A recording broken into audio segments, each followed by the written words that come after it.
Being the richest man in a world of deflation. Are you polite? Novel protagonist? Author. Nanling's Little Kagura I. The world's richest man. In a world where prices have deflated by 1 billion times, now have a net worth of only $900. And that novel protagonist, carrying 3,000 yuan in cash, is standing right in front of me, vowing to buy my legendary vintage wine, priced at just 45 cents. He thinks this is the pinnacle of luxury, unaware that in the true capital market, money is merely the most insignificant entry ticket. Alexander Crawford, once the world's richest man with a net worth of $900 billion, am now staring blankly at a steak priced at 0.00001 yuan, with prices depreciated by a factor of 1 billion. This Japanese A5 Wagyu, once worth $1.500, now costs just 0.1 million. The first time prices dropped by a factor of 10,000. I did laugh. That young man with 3,000 new dollars thought his 30 million in the bank could buy my empire. It took me 3 minutes to make him realize that 30 million couldn't even cover the monthly maintenance of my private jet. But things turn absurd. Depreciation by 100,000, 1 million, 10 million times. Every time a new novel hit the shelves, prices took another plunge. Until this morning, when I woke up to find my net worth had shrunk to $900. A billion-fold depreciation forced me to take things seriously. And that novel's protagonist, Lin Feng, was striding toward my restaurant with 3,000 new dollars, equivalent to 3 trillion old dollars. The restaurant door burst open, and Lin Feng swaggered in, wearing an ill-fitting suit. Bring out your most expensive dishes. He slapped the table and tossed a 1-cent coin onto it, worth 10 million old dollars. Keep the change, he said. The manager hurried over. Sir, our most expensive Supreme Gold set includes air-freighted foie gras from France. Almost caviar. Cut the crap. 10 servings. Lin Feng interrupted. The manager looked troubled. Sir, we only have ingredients for 3 servings in stock. Then charter a plane to France and get them flown in now. Money's no object. Lin Feng waved his hand dismissively, as casually as ordering a cup of coffee. I cut my steak slowly, sneering inwardly. This dinner, originally worth over $100,000, now costs just a few cents, trivial to someone carrying $3,000. After Lin Feng wolfed down 3 servings, he glanced at the wine list and burst into laughter. The most expensive is only a cent. How cheap. The manager smiled and explained, Sir, those are just table wines. Our truly fine wines require special orders, like the 1945 Romani Conti, priced at 0.45 yuan, 45 cents. Lin Feng's eyes lit up. A pittance. Bring me a bottle.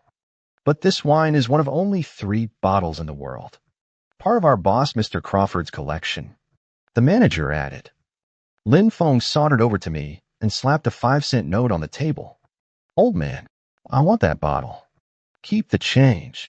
I set down my knife and fork, wiping my mouth elegantly.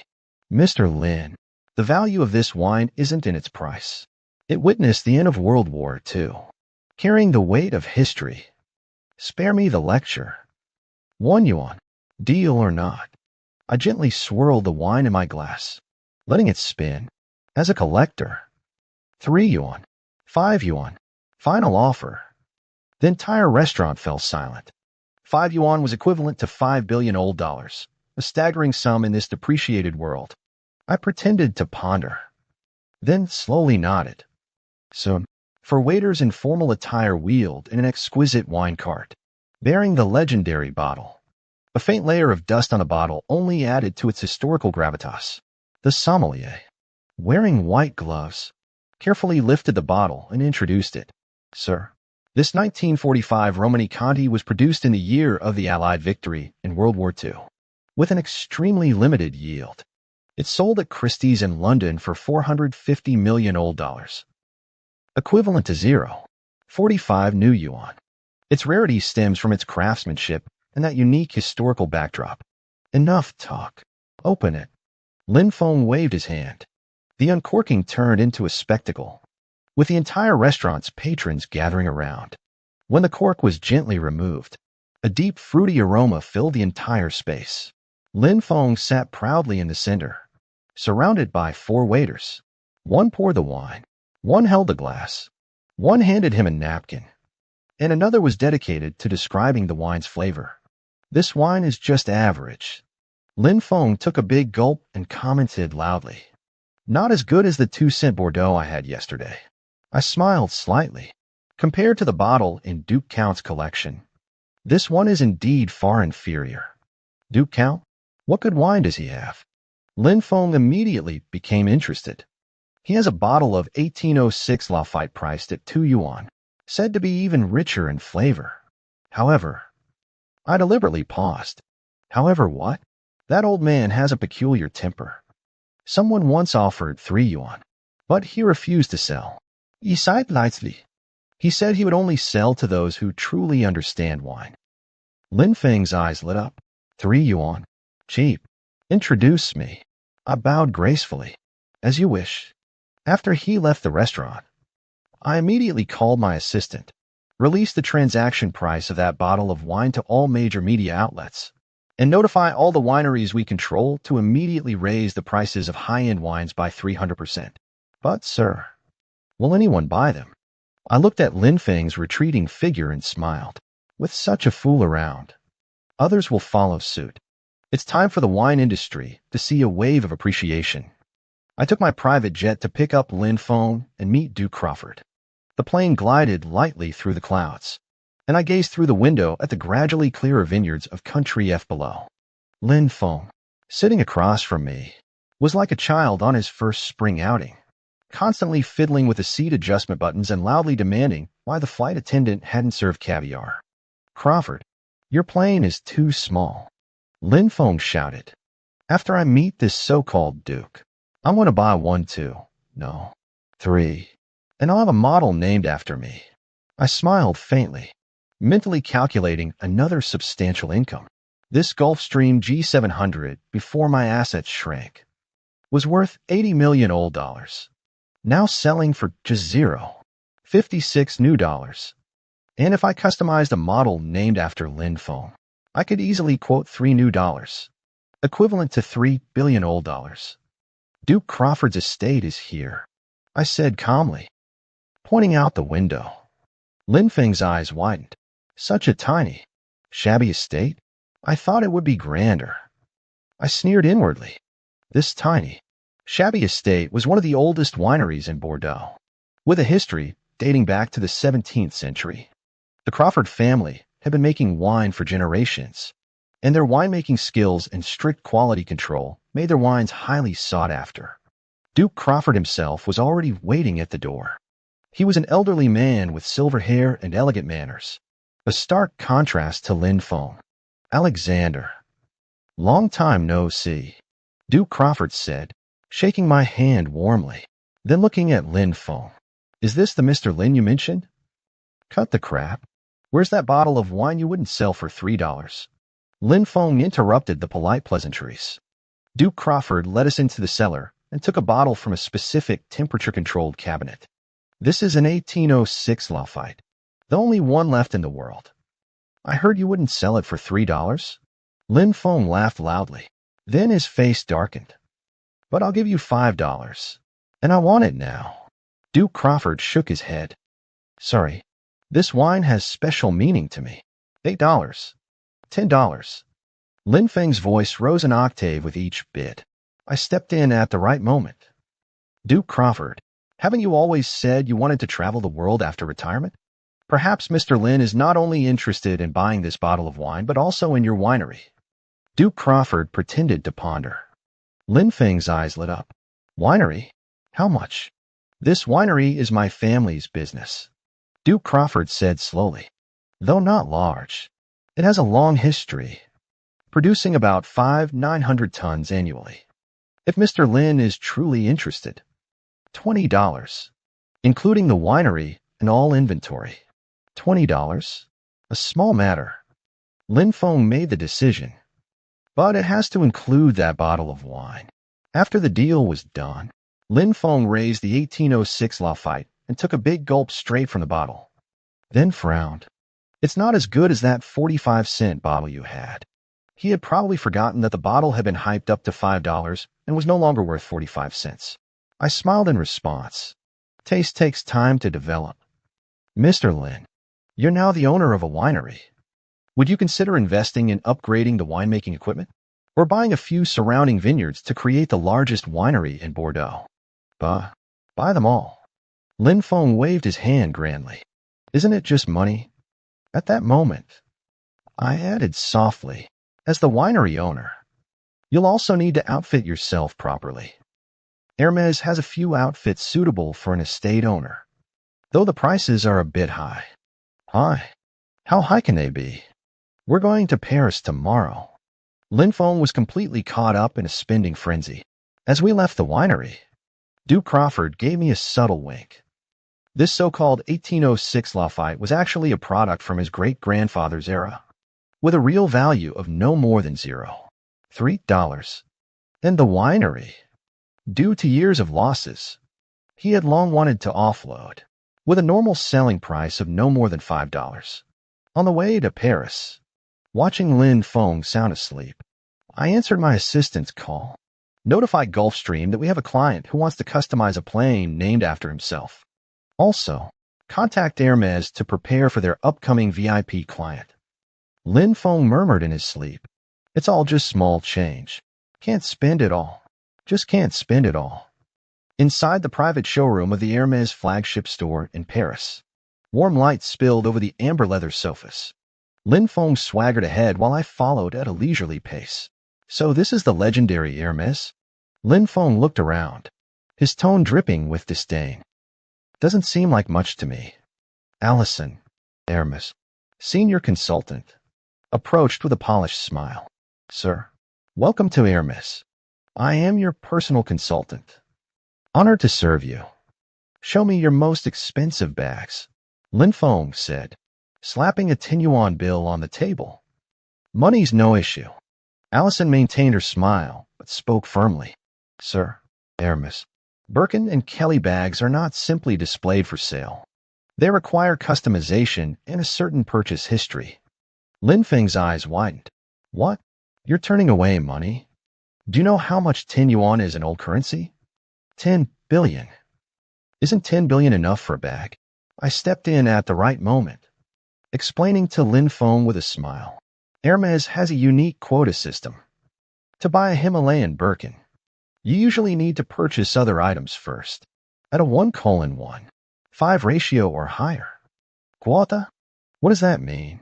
It means if you want a Birkin priced at 0.5 yuan, you might need to buy over 0.75 yuan worth of other items first, like scarves, home goods, or jewelry. I explained calmly. Lin Feng burst out laughing. Why make it so complicated? I'll just pay double. 1 yuan. That's enough, right? Allison gently shook her head. Sir, it's not about the price. Hermes has upheld its craftsmanship for nearly 2 centuries. Every piece carries the brand's history and culture. We value customers who truly understand and appreciate our brand philosophy. I noticed Lin Feng growing impatient, so I guided Allison to showcase Hermes' craftsmanship details. She invited a workshop artisan to demonstrate how a leather bag is hand-stitched. The artisan showed each stitch, explaining the hours of work behind every detail. This Birkin requires over 48 hours of handcrafting by a single artisan, with just one seam taking over 15 hours. Allison explained gently. Lin Feng was unimpressed. 48 hours? That's inefficient. I'll pay for more workers. Problem solved. I sneered inwardly. This guy completely missed the essence of luxury. As the explanation continued, Lin Feng grew more agitated. Enough. These ridiculous rules are driving me crazy. Since it's so troublesome, I'll just buy your company outright. Name your price. For the first time, the professional smile on Allison's face cracked. She looked at Lin Feng in disbelief, then turned to me for help. I nodded slightly, encouraging her to continue. Allison, Mr. Lin is serious.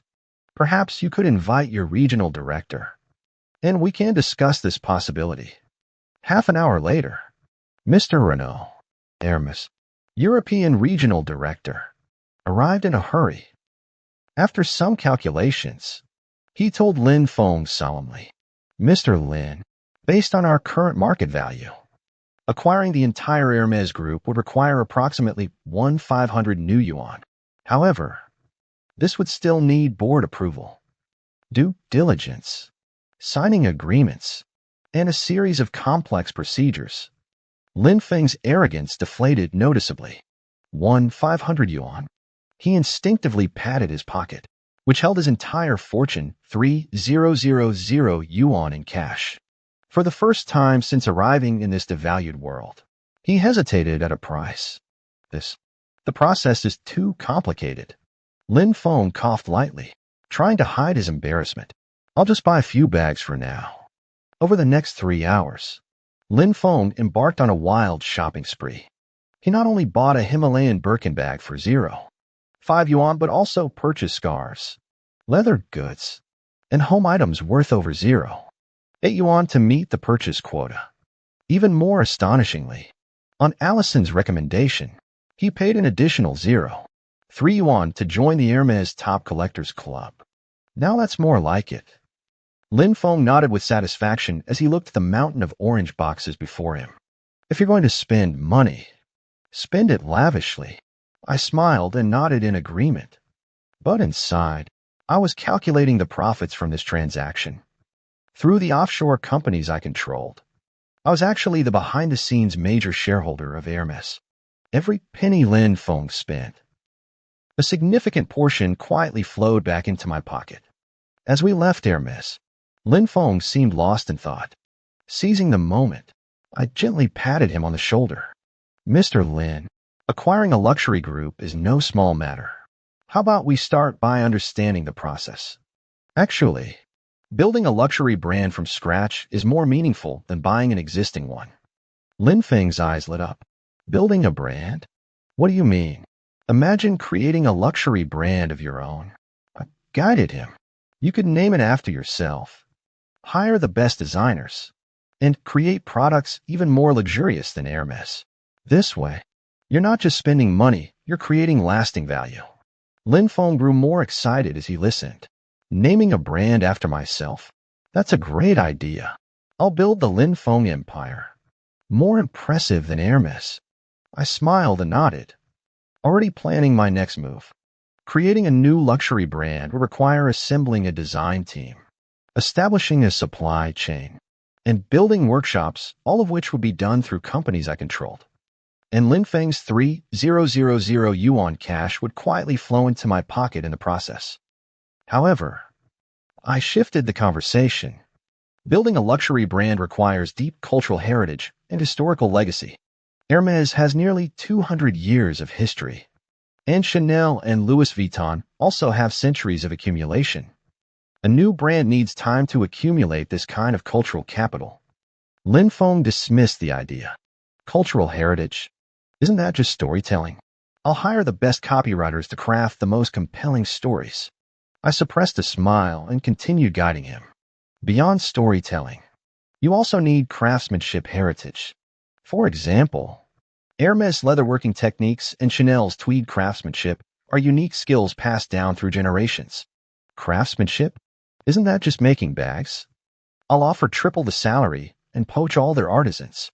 Watching Lin Feng brimming with confidence, I sneered inwardly. He had no idea that the value of luxury goods lies precisely in their scarcity and exclusivity. Throwing money around would only dilute the brand's value, a trap I could easily exploit. As we left Hermes, Lin Feng was completely immersed in the fantasy of creating his own luxury brand. A week after I sold that legendary bottle of wine for 5 yuan to Lin Feng, the high-end liquor market stirred up waves just as expected. In the morning, sitting in my penthouse overlooking all of Central Park, I flipped through the latest Financial Times. The front-page report stated that due to a record-breaking single wine transaction, the high-end wine index had surged 300% in a week. Mr. Crawford, Hermes shares opened up 15%. My CFO reported via video call. Following the high-end liquor sector, the entire luxury segment is in the green. This was exactly what I wanted. By igniting the high-end liquor market, I triggered capital flow across the entire luxury sector. What is Mr. Lin Feng doing now? He's building his own luxury brand and has poached 3 senior designers from Hermes. The CFO paused. And he just acquired the bankrupt Royal Champagne Winery for 12 yuan. I smiled without a word.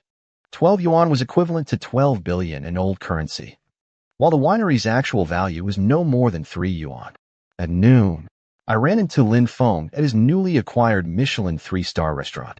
He was surrounded by a group of bankers in suits, each wearing professional and enthusiastic smiles. Crawford, perfect timing. Let me introduce you, Lin Feng said, beaming as he pulled me over. This is the senior managing director at Goldman Sachs, and this is a partner at Morgan Stanley. They all want to work with me. I exchanged knowing glances with the financial titans. These were all regulars at my golf club, and we had discussed just this morning how to guide this nouveau riche in capital allocation.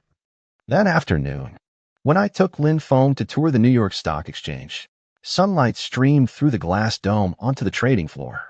Lin Feng wore a diamond-studded suit, standing out sharply among the crowd in custom-tailored attire. So this is Wall Street? Lin Feng looked around, a hint of disappointment in his voice. Much smaller than I imagined. I smiled without a word. True capital power never shows on the surface. Like an iceberg beneath the water, what you see is only 1/10. The remaining 9/10 are the real force. The first lesson I arranged for Lin Feng was witnessing a classic hostile takeover. The target was an old manufacturing company with severely undervalued stock. The acquirer was a fund I controlled, and Lin Feng would be the special guest in this show.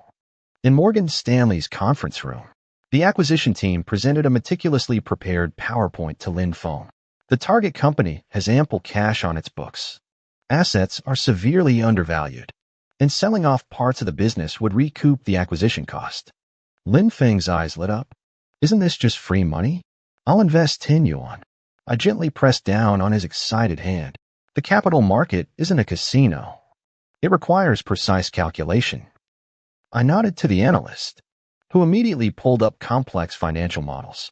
According to our calculations, the analyst explained smoothly, the target company's per share fair value should be 3 times the current market price. But we need to consider the risk of stock decline if the acquisition fails, the cost of integrating the business if it succeeds, and the uncertainty of regulatory approval. Lin Feng had already started to zone out. Clearly, these number games were far less thrilling than the direct pleasure of buying. I stepped in at the right moment. Mr. Lin, for a transaction of this scale, we usually need to form a syndicate. You can take a 5% share, about 15 yuan. Only 5%. That's too little. I want 20%. Lin Feng said eagerly. 20% it is. Then he had plenty of money anyway. Once the takeover battle began, I showed Lin Feng the real workings of Wall Street. I introduced him to a protege of Carl Icahn, an investor known for his aggressive acquisition tactics. Our strategy is simple. Find undervalued companies, take a stake, and then push for changes to unlock value. Lin Feng asked curiously, what if management doesn't cooperate? Then we fight for proxy control and replace the board. Kan Yi's disciple smiled and said, sometimes, just threatening to do so is enough to make them compromise. Over the following weeks, Lin Feng immersed himself in the thrill of this capital operation. He learned terms like poison pill and golden parachute, unaware that these defensive measures could also be used against outsiders like him. The real turning point came during the heated phase of the takeover battle. The target company activated a shareholder rights plan, the so-called poison pill, which significantly increased the acquisition cost. At the same time, they found a white knight, a strategic investor in the industry, willing to offer a higher price. What do we do now? Lin Feng asked me anxiously. I calmly presented the plan I had already prepared. 2 options. 1. Keep raising the price and fight a proxy war. 2. Accept the White Knight's premium buyout offer. Cash out, and walk away. Raise the price. We must raise the price, Lin Feng said excitedly. We can't give up. I smiled inwardly. Continuing to raise the price meant needing more funds. And Lin Feng's cash was just a fixed number that would keep decreasing. In the end, we successfully completed the acquisition. Lin Feng was smug, thinking he had become a capital tycoon. He didn't know that I had already hedged the risks through complex derivatives trading, ensuring profitability regardless of whether the acquisition succeeded or failed. The success of the acquisition battle made Lin Feng brim with confidence, and he began to take an interest in venture capital. I took the opportunity to bring him to Silicon Valley, where more carefully prepared opportunities awaited. At a boutique coffee shop on Sand Hill Road, I arranged a meeting for him with several unicorn hunters. These seasoned VCs immediately recognized Lin Feng as easy prey and began dangling bait. We're raising a new fund focused on the AI track, one VC Big Shots said. Several top-tier institutions have already committed capital, but we can reserve a 10 yuan quota for Mr. Lin. Another quickly followed up. My fund specializes in biotech, and we just happen to have a project in its Series B round, valued at only 5 yuan, but with enormous potential. Lin Feng was dazzled by all the jargon and promises. He had no idea that in the venture capital industry, 90% of projects fail, and the successful 10% need to cover all losses and still turn a profit. I arranged a due diligence presentation for him. The founder of a revolutionary blockchain fintech company gave an impassioned 2-hour speech, showcasing exquisite PPTs and growth curves. Our platform already has 100,000 active users, growing 50% month over month. The founder boasted, next year, we plan to expand into the Southeast Asian market. Lin Feng was captivated and immediately committed to investing 5 yuan. He didn't know that all these figures were carefully packaged. The definition of active users was broad, and the growth curve was sustained by heavy subsidies. Even more impressive was the design of the investment terms. I guided Lin Feng to accept a liquidation preference, meaning his invested funds would have priority in repayment during company liquidation. It sounded like protection, but actually meant he would never participate in truly high-return distributions. The anti-dilution clause was even more insidious. If the company's valuation dropped in subsequent financing rounds, early investors' shares would automatically increase, while the founders' and management team's shares would be diluted. This sounded like investor protection, but would actually dampen team morale and ultimately harm the company's value. The most lethal was the betting agreement. We signed an agreement with the founder stipulating that if the company failed to go public within 3 years, the founder must repurchase Lin Feng's shares at an annualized 12% return rate. Lin Feng thought this was a sure win, not realizing it actually shifted the risk onto an already fragile startup. As Lin Feng sank deeper into the venture capital world, I began introducing more complex products: convertible bonds, equity pledges, dual-class share structures. Every term sounded glamorous. Every product hid traps. Lin Feng's proudest investment was in a disruptive new energy company. He invested 20 yuan, becoming the largest external shareholder. The company's founder was a genius scientist from MIT, and the technology seemed to have limitless potential. I arranged a grand signing ceremony for Lin Feng, with media coverage proclaiming Eastern capital embraces technological innovation. Lin Feng felt he had elevated himself to a visionary strategic investor. He didn't know that the company's core technology had a fatal flaw. Laboratory data couldn't be scaled for mass production. Even worse, through offshore companies. I controlled partners who sold raw materials to this company at high prices and purchased its products at low prices, artificially creating the illusion of profitability. A few months later, this new energy company was the first to implode. A major accident caused by the technical flaw sent the company's valuation to zero overnight. According to the betting agreement, the founder needed to repurchase Lin Feng's shares, but the founder was already insolvent, making the repurchase promise worthless. When Lin Feng panicked and came to me for help, I was leisurely sipping red wine. Crawford, I need advice. That new energy company is finished. I set down my glass and said calmly, That's how the capital market works. Winners and losers. But I paused deliberately. I know a distressed asset management company that might help you recover some residual value. Of course, this disposal company is also under my control. Lin Feng ultimately sold his 20 yuan investment for 0.5 yuan, thinking I had done him a huge favor. By the time he exited, Lin Feng had invested a total of 250 yuan in the venture capital field, recovering less than 10 yuan. And through a series of complex financial arrangements, most of these losses turn into my profits. But the game of capital has only just begun. 1 month later, standing before the floor-to-ceiling windows of the Carlton Hotel's top suite in St. Moritz, I gazed down at the elite skiers below. This was the annual gathering venue of Alpha, the world's top private club. And today, I would introduce Lin Feng to a world he had never imagined. Mr. Crawford. Everything is arranged, my butler murmured. As you requested, we have prepared an observer status for Mr. Lin. I nodded slightly. This club brought together the 200 most powerful people in the world, with members including heads of state, heirs to ancient families, and tycoons who controlled the global economy. The annual fee was $1 million. But money was merely the most basic threshold. What truly mattered was lineage, influence, and capital accumulated over generations.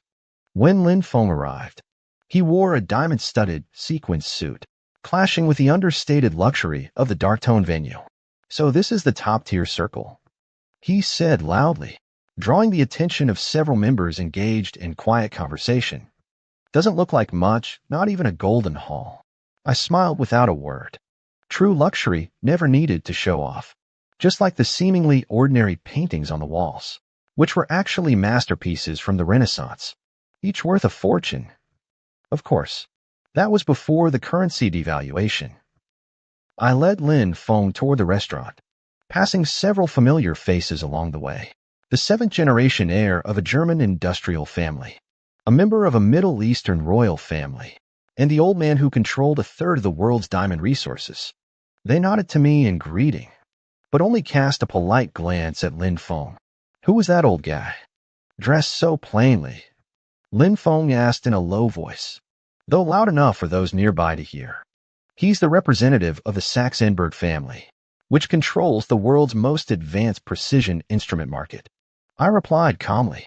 That plain coat he's wearing was handmade by a tailor from Savile Row in London for his great-grandfather in 1910, passed down through 4 generations. Lin Feng scoffed. Just an old relic. I could easily buy 100 better ones. I didn't explain that the coat represented not a price tag, but a legacy and status that money couldn't buy. This was something Lin Feng would never understand. At the welcome banquet that evening, I deliberately arranged for Lin Feng to sit next to Princess Marietta. She was a member of the royal family of a small European country, though her nation was only the size of New York. Her family's wealth could be traced back to the Renaissance. So, Mr. Lin, where are your main business operations? The princess asked politely. Global. Lin Feng replied with food in his mouth. My brand is about to surpass Hermes. The table fell silent. I smoothly interjected. What Mr. Lin means is that he has innovative insights into the traditional luxury industry. Ignoring my attempt to save face, Lin Feng continued boasting about his business plans, peppering his speech with words like disruption, revolution, and monopoly. The others at the table maintained polite smiles, but contempt had already crept into their eyes. The next day was the charity auction, the most refined facade of high society. A 19th-century jewelry box went up for bidding, starting at $5. $5. Lin Feng's first bid was a tenfold increase. I gently pressed his arm. The custom here is to bid incrementally. He looked at me in confusion. Sure enough, he didn't understand that the essence of this event wasn't shopping, but demonstrating status and wealth through a slow, gradual bidding process. The Saudi prince casually raised the bid. $1. $10. Lin Feng jumped again. The auctioneer looked at me awkwardly. I shook my head slightly, signaling him to continue. In the end, Lin Feng won the item, worth no more than $2 for $15. He beamed with pride, unaware that everyone present had already labeled him a moneybag rather than a player. In the following days, I meticulously arranged various activities: private art viewings, snow golf, a confidential tech investment forum. At every occasion, Lin Feng tried to buy his way in with money, but he could never truly fit in. At the tech forum, a Silicon Valley venture capitalist was introducing a quantum computing project. After listening, Lin Feng loudly declared, "I'll invest $50. This thing sounds futuristic." The forum fell silent instantly. The venture capitalist awkwardly explained, "Mr. Lin, it's not about the money. What we need are strategic partners, not just capital." Lin Feng looked confused. Isn't money strategic enough? I had to step in again to smooth things over. Later, I explained to him, top tech circles value resource integration capabilities and technical insight, not just capital. Then why do they still seek investment? Lin Feng retorted defiantly, "Because they need smart money, not just a lot of money." A week later, I arranged the highlight, a secret meeting with only 10 attendees to discuss investment opportunities in a new energy technology. Participants included representatives from Europe's oldest banking family, a former dignitary, and the head of a Middle Eastern sovereign fund. "This technology will reshape the global energy landscape," said the Swiss banker chairing the meeting. "But we only accept long-term strategic investors." Lin Feng was clearly awed by the setting and finally refrained from immediately making an offer. I noticed he listened intently to the discussion, occasionally taking notes. Perhaps this bull was finally starting to learn. However, when the specific investment amount came up, Lin Feng's old habit resurfaced. "I'll offer $100. He blurted out, seeing others hesitate and thinking he'd seized an opportunity. The meeting room fell into dead silence. The banker slowly said, "Mr. Lin, do you understand the responsibilities this investment entails? It's not just about money. It involves geopolitics and energy security. Problems that money can solve aren't problems." Lin Feng said confidently. After the meeting, one participant whispered to me, "Alexander, where did you find such a gem?" I smiled. Everyone has their value, don't they? In truth, Lin Feng's performance perfectly met my expectations. Through this week's activities, I had successfully reduced his funds by another $200, in exchange for nothing but flashy social capital and a few overpriced collectibles. The best part came on the last day, when an oligarch from country E approached Lin Feng with a seemingly excellent investment opportunity, developing rare earth mines in Africa. This project required massive upfront capital, had a long return cycle, and was fraught with political risks, a perfect trap tailor-made for Lin Feng. "Crawford, I think this is solid," Lin Feng told me excitedly. I pretended to ponder. "Indeed, but the risks are considerable. How much capital do you need?" They said the initial phase needs about $300, and I plan to invest half. Clearly, the project's complex international background would ensure his money would never return. On the morning of our departure from St. Moritz, golden sunlight bathed the mountain peaks. Lin Feng gazed out the window and asked me a question. "Crawford, are there even more exclusive circles?" I was slightly surprised by his awareness and replied softly, "Every circle has its price, just different ways of pricing." He was silent for a moment, then reverted to his usual arrogance. "Then I'll just smash the door open with money." I smiled and raised my glass, deciding to take him to witness the brutal world of international resource competition. A week later, I stood before the floor-to-ceiling windows of a private estate on the shores of Lake Geneva in Switzerland, gazing at the shimmering surface of the water. This was the shadow center of global energy trading, where over a third of the world's annual crude oil transactions were finalized. Unbeknownst to the outside world, "Mr. Crawford, all the representatives have arrived," my assistant whispered. I turned and walked toward the conference room, where the people seated were ostensibly inconspicuous financial advisors and corporate representatives. But in reality, they were proxies for the interests of Country M, Country E, and a certain Middle Eastern nation. Today, we were to discuss Lin Feng, this sudden intruder into the energy sector. Lin Feng arrived with his signature flamboyance. He wore a diamond-studded suit, and on his finger was a diamond ring worth 0.5 yuan, equivalent to 500 million old currency, yet in this circle. It seemed as laughable as a child's toy. So this is the gathering of energy big shots? Lin Feng said loudly, his gaze sweeping across the room. Doesn't look all that special to me. I smiled and introduced him to a few key figures present. This is Mr. Dieter, a European energy trader. This is Mr. Ivanov, a consultant for Country E's natural gas company. And this is Mr.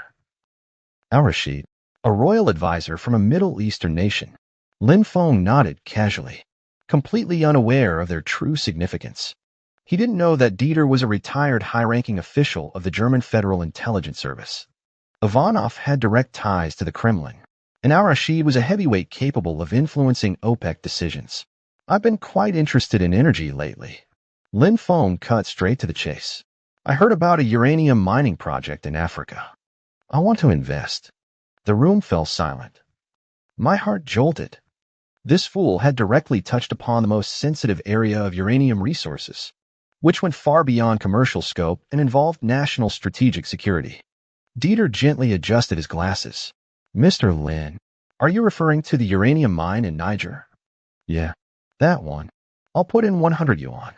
That's enough, right? Lin Feng said smugly. Ivanov let out a cold laugh. 100 yuan? That's equivalent to over 14 billion old currency. Indeed a lot. But do you know that a certain nuclear energy company in country F once locked in Niger's uranium at 0.8 euros per kilogram in old currency, while the international market price was 200 euros in old currency? Lin Feng looked completely lost. Al-Rashid added slowly, uranium is not an ordinary commodity. It relates to a nation's energy security and even its nuclear weapons capability. Do you think this is something you can buy with money? I stepped in to smooth things over. Mr. Lin may not yet understand the uniqueness of the energy sector. How about we start with something simpler, like crude oil futures? I decided to show Lin Feng what real oil trading looked like. At the futures trading floor in London, I explained the basic logic of the petrodollar cycle. Gulf oil-producing countries reinvest their oil revenues into international financial markets, forming the invisible cornerstone of global capital flows. So oil is not just energy.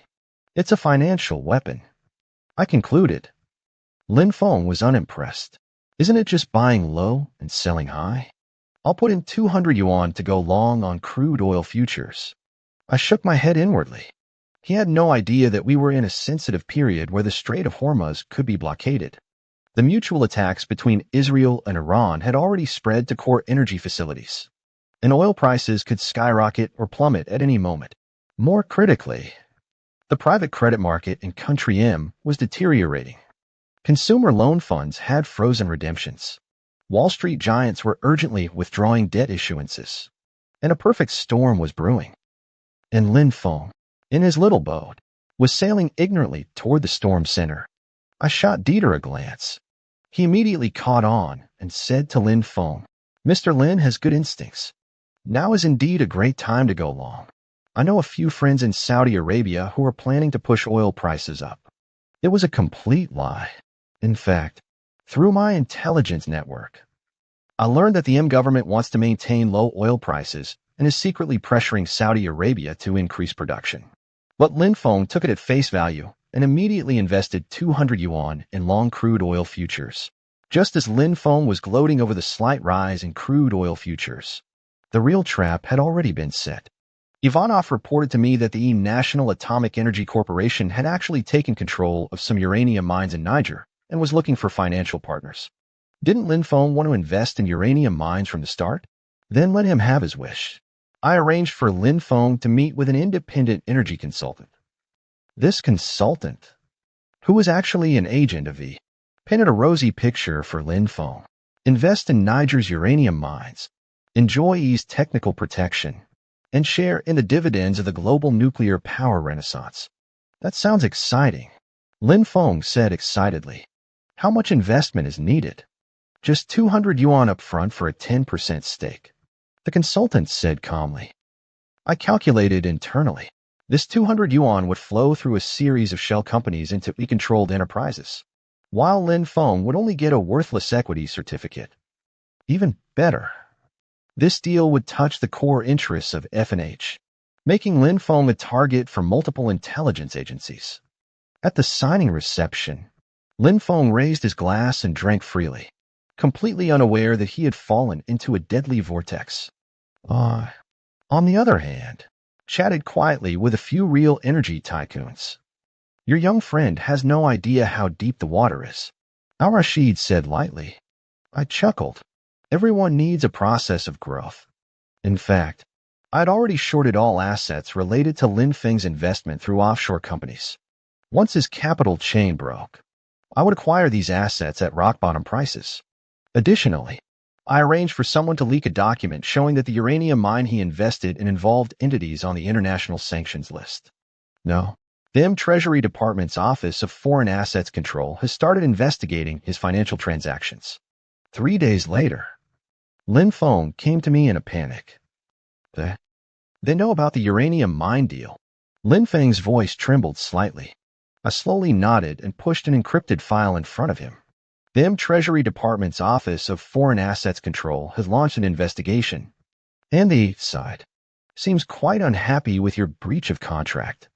The document showed that the uranium mine project he invested in involved entities on the international sanctions list. Lin Feng suddenly stood up and paced back and forth in the room. I'm just an investor. I didn't know anything. Ignorance is no excuse in the eyes of the law. I calmly quoted the ancient maxim of Anglo-American law, watching his face turn from red to white. What should I do? Lin Feng finally stopped and asked helplessly. I handed him a glass of 30-year-old Macallan whiskey. There are two options. One is to face a lengthy international lawsuit, with assets possibly frozen and even the risk of extradition. What's the other? He asked urgently. Enter the world of political contributions. I took a sip of whiskey, letting the words hang in the air. Your problems are no longer problems, as long as you're willing to invest in relationships. 3 days later, I took Lin Feng to an extremely private gathering. The venue was an unmarked estate deep in the Swiss Alps. Among the attendees were a former finance minister of a European country, an advisor to a Middle Eastern royal family, and a rising political star about to participate in a major election. Mr. Crawford, I've heard so much about you, the political star said, gripping my hand firmly before glancing curiously at Lin Feng.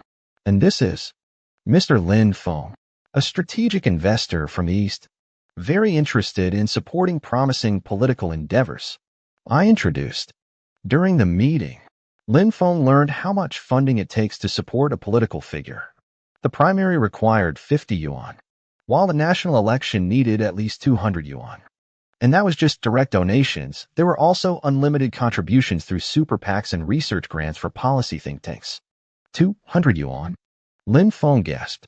That was 1/8 of his remaining assets. The former finance minister smiled. Mr. Lin, politics is the most expensive democratic commodity, but the returns are substantial. Policy favors, contract priorities, and even immunity from prosecution. I added at the right moment. For instance, your current predicament could be resolved simply by building friendships with the right people. After the meeting, Lin Feng cautiously asked, Crawford, are these people reliable? I smiled and replied, in the political world, there is no eternal reliability, only eternal interests. The person you invest in today might fall from power tomorrow. But as long as you invest in enough people, there will always be returns. I prepared several real case files on political donations for Lin Feng to help him understand the rules of the game.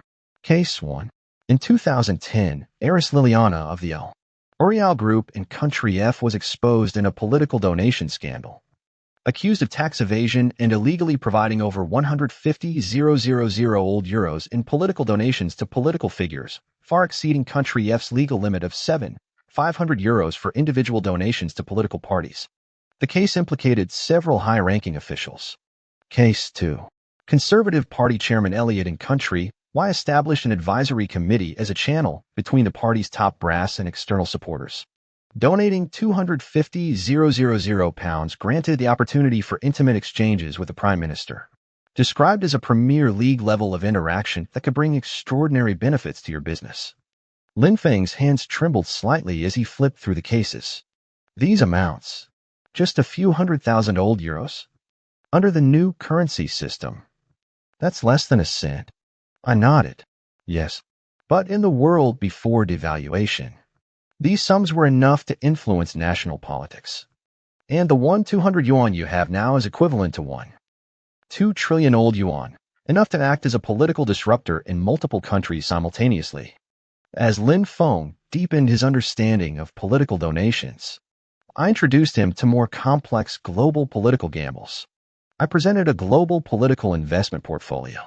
100 yuan to support reformists in a Middle Eastern royal family.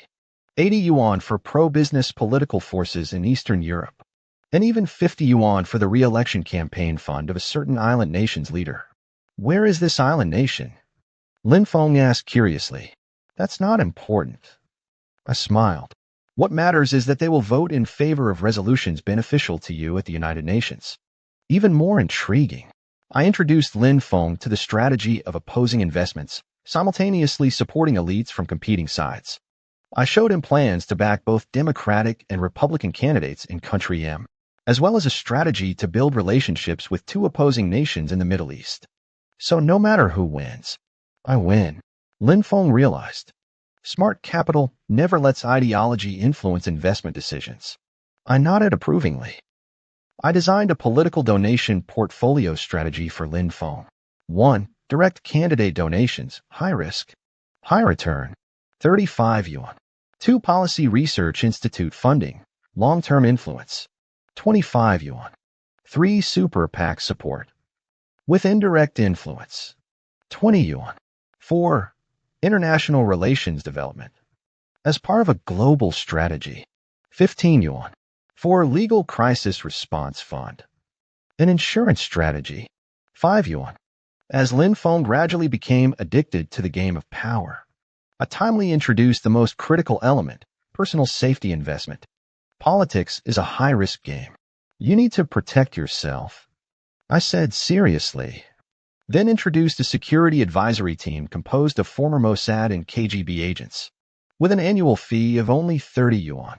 There is also a complete security system, including an encrypted communication system for 5 yuan, an emergency evacuation plan for 10 yuan, and even a safe house in a neutral country for 20 yuan. So expensive? Lin Feng complained. Is your life worth this price? I countered. Remember that partner from Country E in the uranium project? He accidentally fell from a building in Moscow last month. Lin Feng's face instantly turned pale, and he immediately signed the security protection agreement. 3 months later, Lin Feng was deeply entangled in the quagmire of political donations.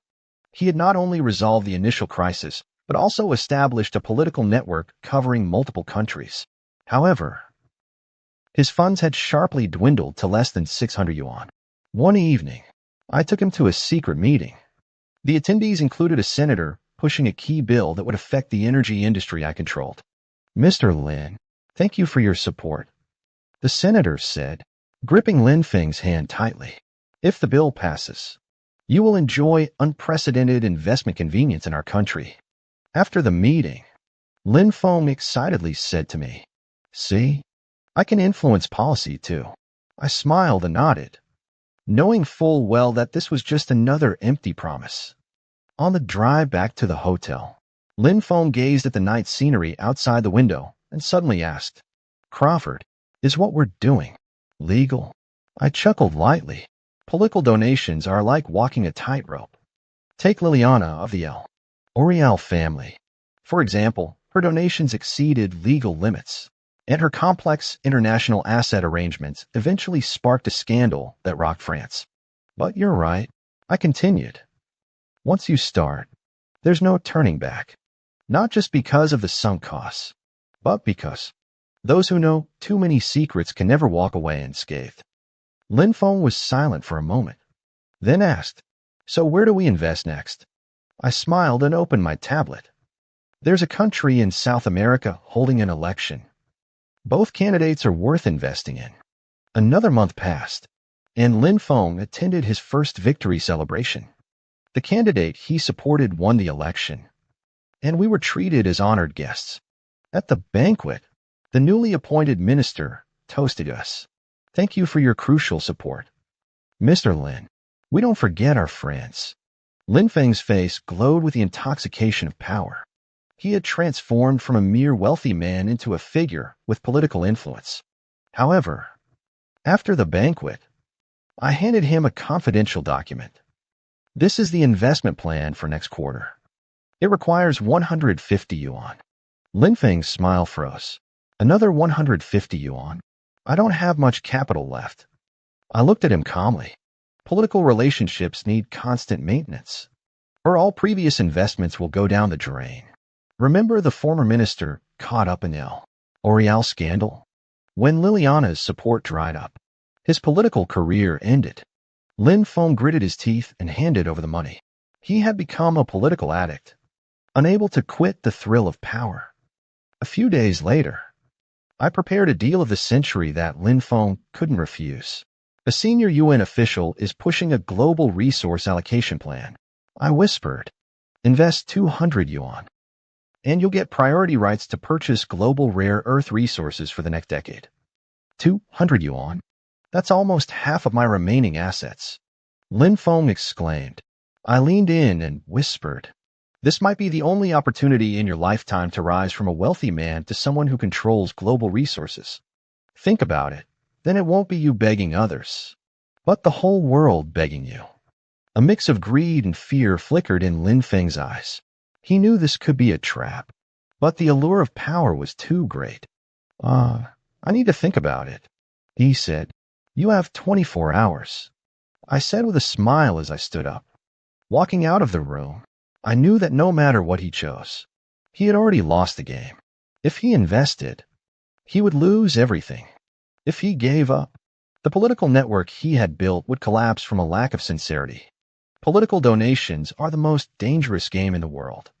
And by the time players realize the danger, there's no turning back. In the end, Lin Feng still chose to sign the so-called UN Global Resource Allocation Plan Investment Agreement, worth 200 yuan in new currency. As he put down the pen, his face beamed with a relieved smugness, as if he had already grasped the lifeline of the world. Crawford, with this agreement, am I officially part of the global top-tier players? Circle? He asked, waving the contract in his hand, his tone tinged with naive pride. I gave a faint smile and poured him a glass of wine, the amber liquid swirling in the glass. Dear Lin, signing your name only gets you a ticket. The real game is just beginning. I paused, letting the words settle in his mind, then continued in a confiding tone. This means you will now bear corresponding international responsibilities and obligations. And of course, you also gain the potential power to influence the landscape. My inner sneer was concealed beneath a flawless gentleman's mask. This agreement did lead to a stage, but Lin Feng was destined not to be the protagonist, but the sacrifice. He had no idea that this contract, meticulously crafted by my top lawyers and financial engineers, was essentially a structurally complex debt trap. Those seemingly glamorous international responsibilities would, at the most vulnerable moment of his capital chain, become a noose to strangle him. The prelude to the explosion struck precisely at dawn the next day. I was still in my robe, enjoying breakfast on the balcony of my Geneva residence, when Lin Feng burst in like a lit cannonball, his phone nearly shoved into my face. Crawford, what the hell is going on? The uranium mine project in Africa has been seized by the International Atomic Energy Agency. They say I'm suspected of violating sanctions. His face was pale, beads of sweat glistening in the sunlight. I leisurely swallowed a bite of my fried egg, took the tablet, and glanced at the breaking news I had instructed the media to release the night before. Oh, this, I said with a soft sigh, my tone carrying just the right amount of gravity. I caught wind of it, but I didn't expect it to happen so fast.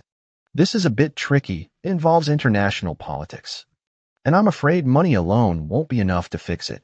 His luxury brand CEO, political donation intermediary, tech startup founder. Calls and bad news flooded in like a tidal wave. Every project he had once thrown money into began to implode in bizarre ways. He paced around me like a headless fly, while I played the role of a calm strategist, soothing him and analyzing each piece of bad news with the most professional tone, detailing the potential chain reactions and the extra funds needed to salvage them. How? How much?